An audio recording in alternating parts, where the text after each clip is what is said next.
Painting our salt dough. Art lesson with Ms.Boley.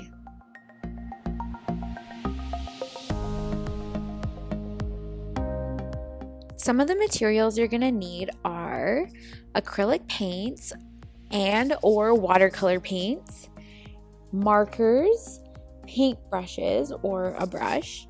You're going to want that Regions of Alberta template, the side that tells you which region is which. You'll need a cup of water, some paper towel, and obviously you'll need to grab your dried texture map. So why are we doing this? Well, we're trying to practice, again, making three-dimensional art. We're trying to demonstrate a painting technique called dry brushing so that we can highlight the texture in our maps. We're experimenting with different materials, and also we're communicating what we know about the regions of Alberta by making art. All right, so here is my dried salt dough map. I just wanted to show it quickly before you go and grab your materials. And then this is the template I was talking about. You'll want that as well. So pause and go collect the materials that you're gonna need for this project. All right, so acrylic paint is kind of the preferred type of paint for this, but watercolors will work as well. The acrylic paints that I'm using, I just got from Dollarama. They came in a set of 4 paint colors. So what I'm doing here is I am just painting the outside of my cardboard. So I'm just choosing the colors that I want to paint. They're not related to any specific meaning or anything like that. I just picked it because I thought it would look nice for my background color. All right, so now I'm going to try out using the watercolor paints. So when I'm doing this, I'm doing the same techniques that I always use with watercolors. I'm just mixing a wash on my plastic palette. But I'm kind of trying to make, because I want these colors to be pretty dark, so I'm trying to make a wash with less water and more paint. So you'll see I'm like going into the paint a bunch and getting a whole bunch of paint to put into my palette. So if I were to paint this on paper, it would be quite a dark wash. All right, so now I'm just going in and I'm kind of doing this up and down motion with my brush to make sure that all of the little cracks and little areas of my salt dough mountain range here are getting covered with paint. I'm also trying to be mindful and not put tons and tons of water on the dough because I don't know if it's great. It might like become not so dry anymore if we get it too wet. So just be careful of the amount of water that you're using. All right, so now I have a different paint palette. It's just a lid, a plastic lid, and I've put 2 little dots of acrylic paint. We want to try to be mindful of not wasting our paints. We don't need very much because our maps aren't too big. And I'm mixing a nice dark blue kind of color. And now all I'm doing is I'm just going to continue to fill in the colors of the regions. So yeah, that's what I'm going to do for the remainder of the video. I'm going to use some different techniques though, so I'm going to try using my markers in just a second.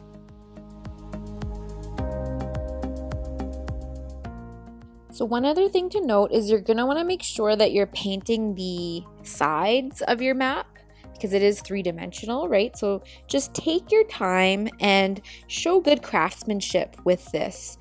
We want to do our best so that there isn't like big white areas that don't have paint on them, and just take care and take our time. All right, so now I'm just using one of those Mr. Sketch markers, and I've noticed that if I'm trying to color in an area that has lots of texture, the marker doesn't work the greatest. There is a way you can use markers in really textured areas, and I'm going to show you that right now. So here we go. I'm going to just color in this area as much as I can with my marker. I'm trying to be a little gentle. I don't want to ruin my marker by pressing too hard. So I'm just doing my best.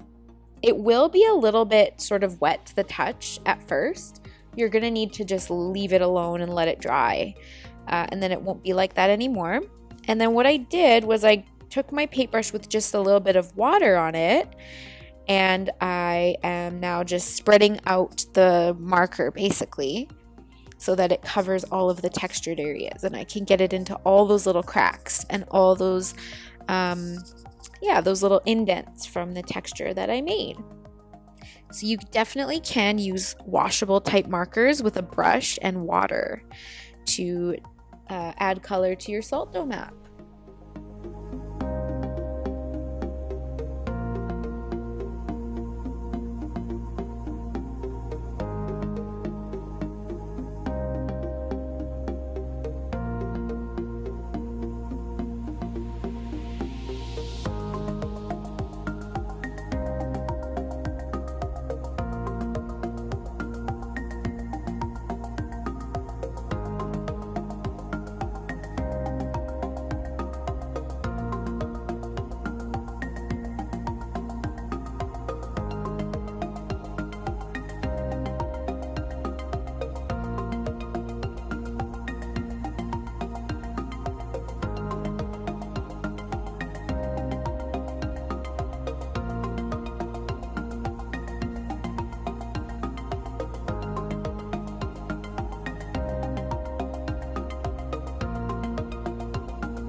All right, I mentioned earlier about like taking care, showing good craftsmanship. And so I've grabbed a small brush. So for those areas that might be a bit hard to paint with a large brush, I've grabbed a small one so that I can get right into those smaller areas in between the regions. And as I said, I'm using that template to show me if my lines on my map aren't noticeable enough. I'm using my template to show me where to paint. All right, so now you're gonna need to let your map dry. So once you have all the areas filled in, let it all dry, move on to do something else. Okay, in the meantime, if you want, you can paint those fossils or the other little extras. If you made ornaments or whatever you did with your leftover dough, you can go ahead and paint that stuff. So I will just be doing that for a second in this video.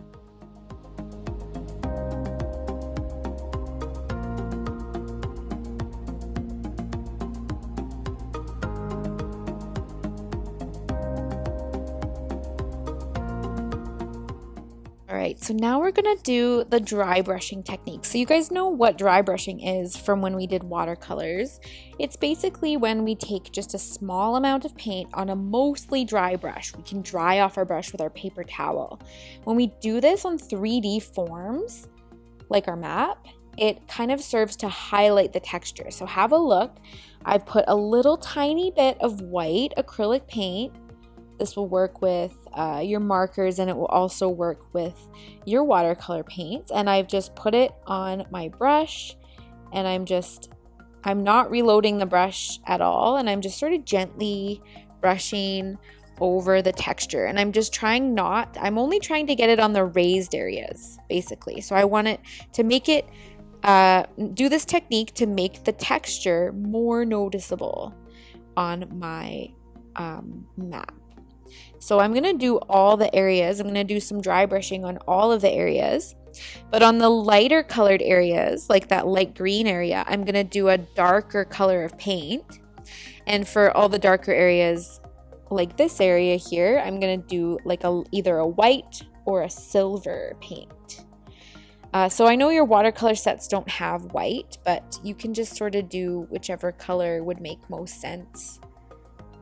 Just try it out. You can also do a darker wash with the watercolor, if that makes sense for you. All right, so now I'm going in with the silver metallic paint, which is actually really works really nicely for this. So if you do go and buy acrylic paint, look for some metallic colors as well. All right, so here we go.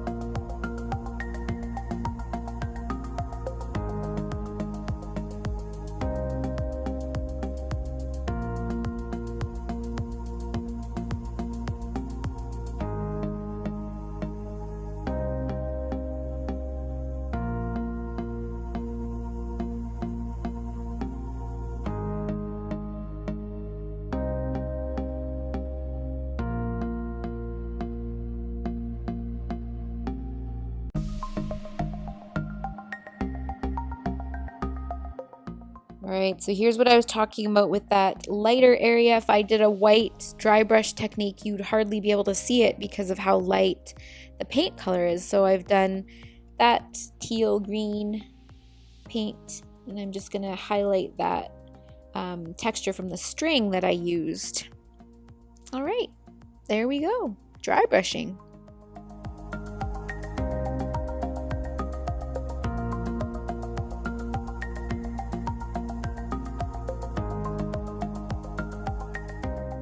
Great, so once you kind of are happy with how your map looks, I just took some time and I cleaned up around the edges, like those side edges. And then I am just gonna do a second coat for my little cardboard background. And there we go. So I'll just let you have a look close up so you can see that texture really nicely. All right, so whatever other things you made, you can go and do some dry brushing into those. The dry brushing is really makes the fossils look awesome. It makes them look really sort of realistic. I'm just highlighting some texture, makes them look kind of like real rocks. So have a look at my images at the end. I spent some time dry brushing those. All right, and there's my finished map. Close up so we can see all the texture. You can see my craftsmanship, and then I have my fossils, which are super cool. I'm really glad I made those. And that's it. Thanks for watching.